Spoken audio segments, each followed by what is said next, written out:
to the after hour where whispers come alive. Pull up a seat and let your secrets glow. Lean closer like what's hidden inside.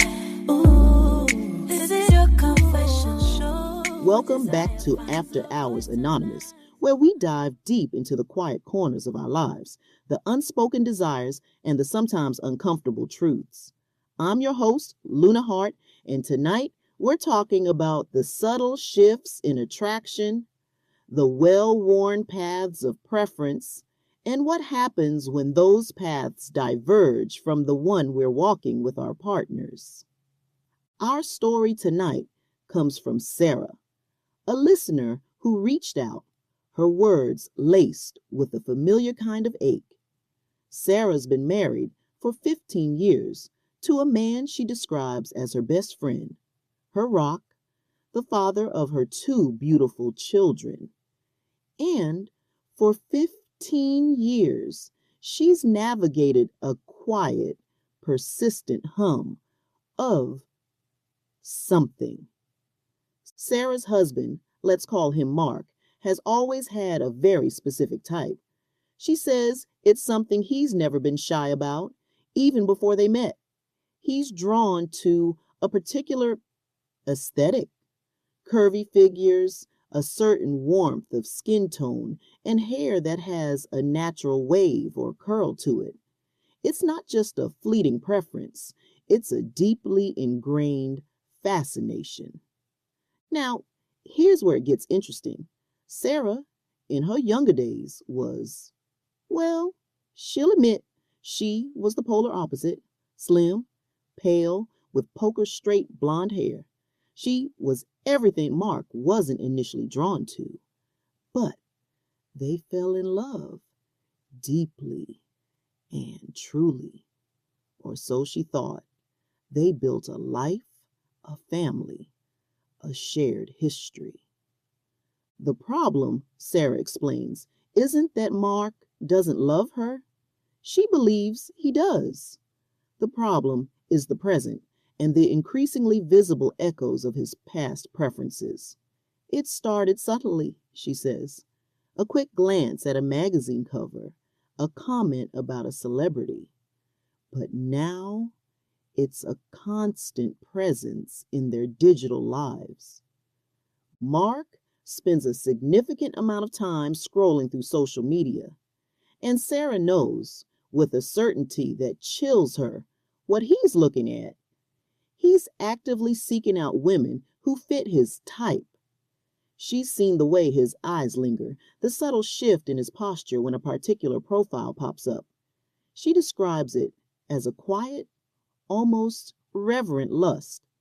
It's not overt, not scandalous, but it's undeniably there, a silent testament to a desire that seems to bypass her entirely. Sarah feels invisible, not in the sense that Mark doesn't see her as his wife or the mother of his children, but in the way that he doesn't desire her in the way he seems to desire these curated online personas. She's changed over the years, of course. Life, motherhood, the passage of time have all left their mark, as they do on all of us. Her body has softened, her skin has perhaps lost some of its youthful glow. Her hair, well, it's still straight, but it's not the vibrant blonde it once was. And she knows deep down that she doesn't fit the mold that Mark seems to be perpetually chasing in the digital ether. She's not curvy in the way he seems to admire. Her skin tone isn't the warm hue he gravitates towards, and her hair, while still hers, isn't the textured cascade he seems to be drawn to. The irony, Sarah says, is that she used to be the opposite of what he liked, and he chose her. He pursued her. He told her she was beautiful. So, where did that go? Did it fade? Was it ever truly there, or was it a phase, a youthful flirtation with someone completely different? She's tried to talk to him, of course, Not about the specific women that felt too accusatory, too painful, but she's brought up the topic of attraction, of evolving desires within a long-term relationship. She's asked if he still finds her attractive, and Mark, bless his heart, always says yes. He says she's beautiful, that he loves her more than ever, that she's the mother of his children. But his actions, his constant digital pilgrimage to a world of idealized bodies and textures, speak a different language. It's a language of unspoken longing, of a gaze that wanders, of a heart that perhaps is still searching for something he can't quite define, or perhaps something he's lost. Sarah feels a profound sense of loneliness in her marriage. It's the loneliness of being physically present, but emotionally unappetizing. She wonders if this is what happens when you build a life with someone whose fundamental attractions lie elsewhere. Is love enough? Can love sustain a relationship when the spark of physical desire seems to be directed almost exclusively at an idealized virtual reality? She's started to question herself. Is she not enough? Has she let herself go too much? She started looking in the mirror with a critical eye, comparing herself to the women on Mark's feed. It's a dangerous game, she knows, a spiral of self-doubt and insecurity. But the alternative, to ignore it, to pretend it's not happening, feels like a slow surrender to a quiet despair. What does Sarah do? How does she navigate this silent chasm that has opened between them? Does she try to change herself, to somehow morph into the woman she thinks he desires? Or does she accept the reality of his preferences and try to find a way to feel desirable within the confines of their marriage, even if his gaze is often elsewhere? This is a common struggle, isn't it? We fall in love with people, and people change. Our bodies change. Our desires can change, or they can remain stubbornly fixed. And when those fixed points of attraction in one partner don't align with the reality of the other, it can create a profound sense of disconnect. Sarah's story isn't about blame. It's about the quiet realities of long-term relationships, the unspoken negotiations, and the sometimes painful awareness of what our partners find desirable. It's about the feeling of being seen or not seen in the ways that matter most. She's left with a question that echoes in the quiet hours. Is love enough to bridge the gap when desire seems to be perpetually seeking an external, idealized target? Let's all just pause and think about that question. We'll be right back after this break to discuss some of the potential paths forward for Sarah and for anyone else who finds themselves in a similar situation. Stay with us on After Hours Anonymous.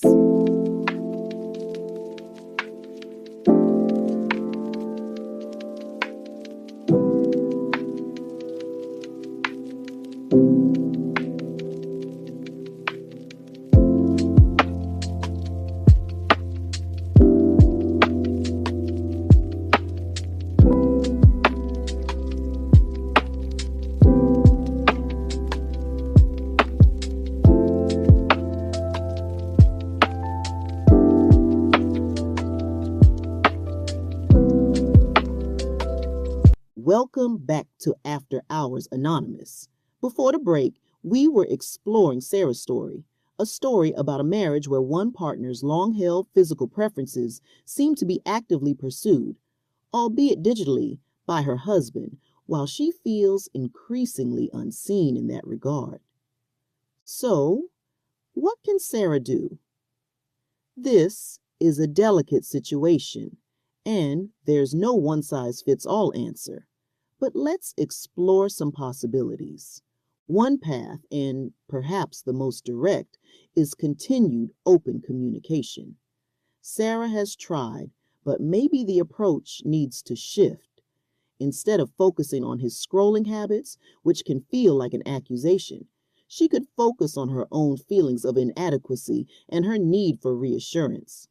She could say something like, Mark, I've been feeling a little insecure lately, and I really need to hear from you that you find me beautiful and desirable. Sometimes, when I see you looking at other women, it makes me feel less than. This approach centers her feelings and her needs rather than placing blame. It invites him to be a source of comfort and validation for her. Another avenue is for Sarah to focus on her own self-worth, independent of Mark's gaze. This is easier said than done, especially when the person whose opinion matters most seems to be looking elsewhere. But Sarah could actively engage in activities that make her feel good about herself. This could be anything from a new fitness routine that focuses on strength and well-being rather than aesthetics, to pursuing a hobby she's always wanted to try, to reconnecting with friends who uplift her. The goal here is to build an internal reservoir of confidence and self-acceptance so that his external gaze has less power to diminish her.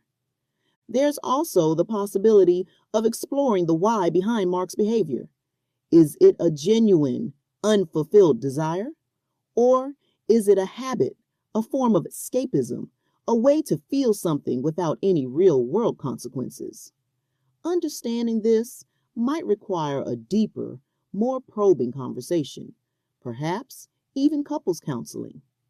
A therapist could help them explore these dynamics in a safe, neutral space. Mark might not even realize the impact his behavior is having on Sarah, or he might be struggling with his own feelings of dissatisfaction that he's projecting onto social media. And then there's the question of compromise. Could they set boundaries around social media use? Perhaps. Not necessarily a ban, but an agreement to be more mindful of what they're consuming and how it affects each other. This would require both partners to be willing to make adjustments.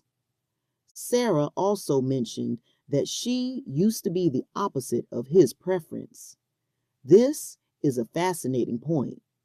It suggests that his initial attraction to her was significant enough to overcome his stated type. What was it about their connection then that was so powerful? Could they tap into that again?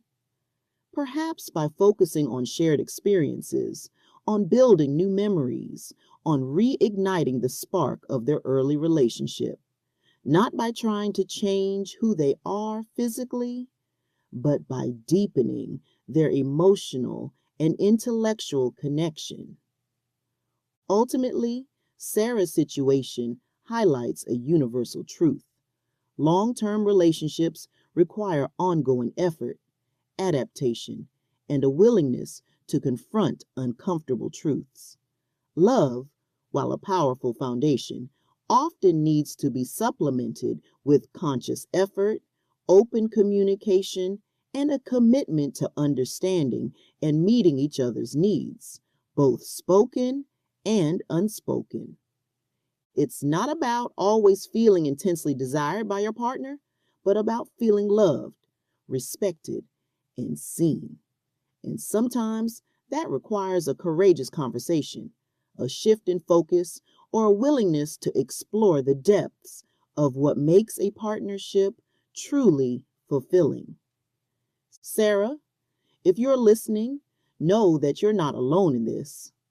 Many people navigate the complexities of attraction and desire within long-term relationships. The fact that you're aware of it and that you're seeking answers is the first and most crucial step. Thank you for sharing your story with us on After Hours Anonymous. We'll be back next week with another look into the human heart.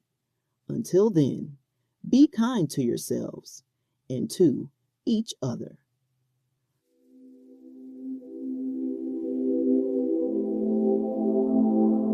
After Hours Anonymous.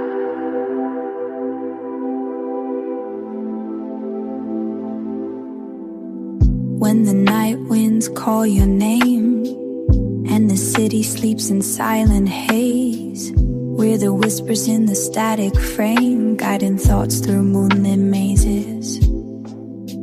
Stay a while until the dawn, find the truth in every hidden song. You're not lost when you're here alone. After hours you still belong.